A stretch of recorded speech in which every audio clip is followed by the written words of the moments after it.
पुरुषोत्तमम। सुखी जीवन कैसे जिया जाए। जीवन एक रहस्य है जिसे हर कोई अपने तरीके से समझने और जीने की कोशिश करता है, लेकिन क्या वास्तव में हम जानते हैं कि सुखी जीवन कैसे जिया जाए। हम सब सुख और संतोष की तलाश में भागते रहते हैं, पर क्या यह दौड़ कभी खत्म हो सकती है? होती है? नहीं होती है। कुछ लोग मानते हैं कि धन की और ऐशो आराम की जीवन का असली जो हमारा किसी का धन हो जाता है या फिर ऐशो आराम का जो जिंदगी जीता है, तो कहते हैं असली सुख वहाँ है। तो कुछ लोग को लगता है कि सच्ची खुशी अपनों के साथ समय बिताने में है, लेकिन फिर भी सवाल उठता है कि अगर पैसा ही खुशी की कुंजी है तो अमीर लोग भी दुखी क्यों होते हैं? अगर रिश्ते ही सब कुछ है तो क्यों कई बार अपने के बीच रहकर भी इंसान खुद को अकेला महसूस करता है? क्या सफलता और प्रसिद्धि हमें पूर्णता का एहसास दिला सकता है या दिला सकती है, या फिर उसकी संतोष आत्मा की गहराइयों में, आपकी संतोष आत्मा की गहराइयों में छिपा है?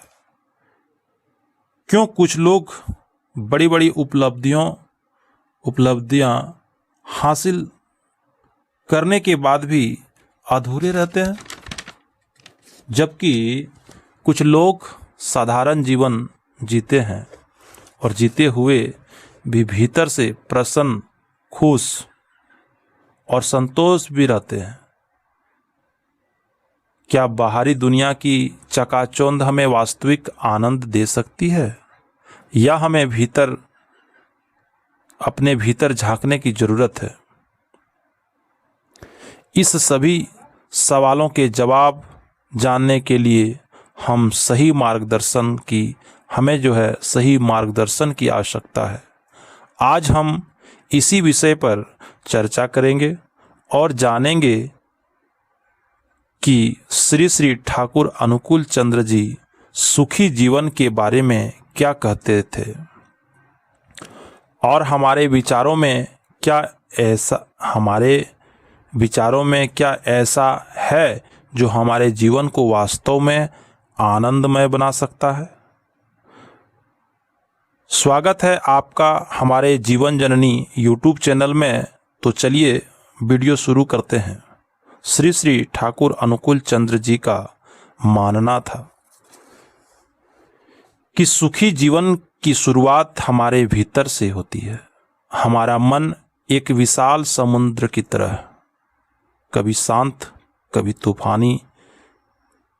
जब हम बाहरी दुनिया की उथल पुथल जैसे नौकरी की चिंता, रिश्तों की उलझन या पैसों की कमी में फंस जाते हैं तो हमारा मन अशांत हो जाता है। श्री श्री ठाकुर जी कहते थे कि सुख का असली स्रोत बाहर नहीं बल्कि हमारे अपने मन और हृदय के भीतर छिपा है। लेकिन सवाल यह है कि हम उस शांति तक कैसे पहुँचें। इसके लिए हमें सबसे पहले यह समझना होगा कि हमारी खुशी दूसरों की प्रतिक्रियाएं, परिस्थितियों या भौतिक चीज़ों पर निर्भर नहीं है। सुखी जीवन का पहला पाठ यह है कि हमें अपने मन को नियंत्रित करना सीखना चाहिए। श्री श्री ठाकुर जी कहते थे कि हमारा मन हमारा सबसे बड़ा मित्र भी हो सकता है और सबसे बड़ा शत्रु भी। उदाहरण के लिए मान लीजिए आप सुबह उठते हैं और देखते हैं कि बाहर बारिश हो रही है। आपका बस छूट रहा है और आपको ऑफिस के लिए देर हो रहा है, आपका बस छूट जाती है और आप ऑफिस के लिए देर हो रहे हैं, आपका मन तुरंत कहेगा कितना बुरा दिन है, सब कुछ गलत हो रहा है। लेकिन अगर आप रुकें और सोचें तो क्या बारिश वास्तव में आपके सुख को छीन सकती है? नहीं। क्या बस का छूटना आपके पूरे दिन को खराब कर सकता है? नहीं। ये सब आपके मन की व्यवस्था पर निर्भर करता है। आपका जो मन है वो आपका मन जैसा सोचेगा वैसा होगा। सब आपके मन की व्याख्या पर निर्भर करता है। श्री श्री ठाकुर जी कहते थे कि हर स्थिति को सकारात्मक नजरिए से देखने की आदत डालें। बारिश को देखकर सोचे, वाह प्रकृति कितनी सुंदर है। बस छूटने पर सोचें, शायद मुझे थोड़ा और समय मिल जाता। छोटा सा बदलाव आपके दिन को सुखद बना सकता है। अब इसे रोजमर्रा में कैसे अपनाएं? श्री श्री ठाकुर जी का सुझाव था कि हर दिन कुछ पल अपने लिए निकालें। यह ध्यान या मेडिटेशन नहीं है, बल्कि बस अपने मन को शांत करने का समय है। सुखद या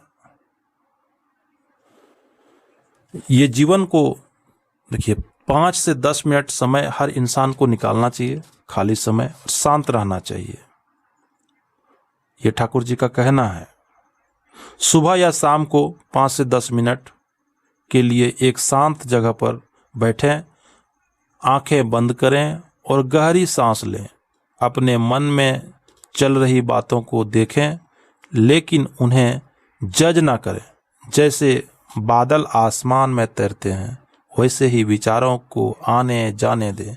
धीरे धीरे आप पाएंगे कि आपका मन हल्का हो रहा है।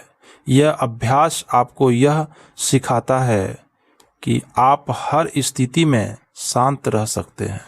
उदाहरण के लिए, अगर कोई आपसे बहस करता है तो आप तुरंत गुस्सा होने के बजाय शांत रहकर जवाब दें।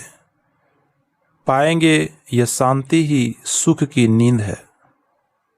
श्री श्री ठाकुर जी यह भी कहते थे कि हमें अपनी अपेक्षाओं को कम करना चाहिए। हम अक्सर सोचते हैं कि अगर मेरे पास यह चीज़ होगी तो मैं खुश रहूँगा, या अगर वो व्यक्ति मेरे साथ ऐसा व्यवहार करे तो मैं सुखी रहूँगा। लेकिन यह अपेक्षाएं हमें दुख की ओर ले जाती है, क्योंकि दुनिया हमारे हिसाब से नहीं चलती है। इसके बजाय जो आपके पास है उसमें संतुष्टि ढूंढें। अगर आपके पास एक साधारण घर है तो सोचें कि कितने लोग बिना छत के रहते हैं।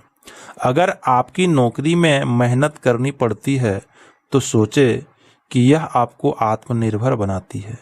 यह नज़रिया आपको हर पल हर दिन में सुख ढूंढने में मदद करेगा। अंत में ऐसा है कि ठाकुर जी का कहना है और हमारा भी कहना है कि सुख बाहर की परिस्थितियों में नहीं, बल्कि आपके मन की शांति और सोच के तरीके से आता है। श्री श्री ठाकुर जी कहते थे, शांति वह बीज है जिससे सुख का पेड़ उगता है। इसे अपनाने के लिए रोज छोटे छोटे कदम उठाएं, अपने विचारों को सकारात्मक बनाएं, अपेक्षाओं को कम करें और हर दिन कुछ पल शांति के लिए निकालें। इससे आपका जीवन धीरे धीरे सुखमय बनने लगेगा। श्री श्री ठाकुर अनुकूल चंद्र जी कहते थे कि हमारा जीवन अकेले नहीं चलता है, पर हम परिवार, दोस्त, सहकर्मियों और समाज के बीच रहते हैं। इसलिए सुखी जीवन का एक बड़ा हिस्सा इस बात पर निर्भर करता है कि हम अपने संबंधों को कैसे संभालें। लेकिन अक्सर ऐसा होता है कि यह रिश्ते ही हमारे सुख का कारण बन जाता है। कोई बात गलत समझ लेता है, कोई हमारी अपेक्षाओं पर खरा नहीं उतरता है, कोई हमें ठेस पहुंचाता है। श्री श्री ठाकुर जी का मानना था कि संबंधों में सुख तभी मिलता है जब हम अपने मन को संतुलित रखते हैं और दूसरों को समझने की कोशिश करते हैं। सबसे पहले हमें यह स्वीकार करना होगा कि हर इंसान अलग है। आपकी माँ, आपका दोस्त या आपका जीवन साथी, सबके अपने विचार, अपनी भावनाएं हैं और अपनी कमजोरियां हैं। श्री श्री ठाकुर जी कहते थे कि हमें दूसरों को बदलने की कोशिश छोड़ देनी चाहिए। मान लीजिए आपका कोई करीबी बार बार देर से आता है और आपको गुस्सा आता है। आप सोचते हैं यह इंसान को मेरी परवाह नहीं है, लेकिन अगर आप रुक कर सोचें कि शायद उसकी कोई मजबूरी हो, जैसे ट्रैफिक, काम का दबाव या उनकी अपनी आदत, तो आपका गुस्सा कम हो सकता है। श्री श्री ठाकुर जी का सुझाव था कि दूसरों की गलतियों को नज़रअंदाज करने की कला सीखें। इसका मतलब ये नहीं है कि आप हर गलत बात को सहें, बल्कि यह है कि छोटी छोटी बातों को दिल से ना लगाएं। इससे आपके रिश्ते हल्के और सुखद बनेंगे और आपके जीवन में सुख और खुशी, आपके जीवन में सुखी, आप बहुत खुश रहेंगे और आप खुशी जीवन जी सकते हैं, सुखी जीवन जी सकते हैं। आज के लिए इतना ही। जय गुरु।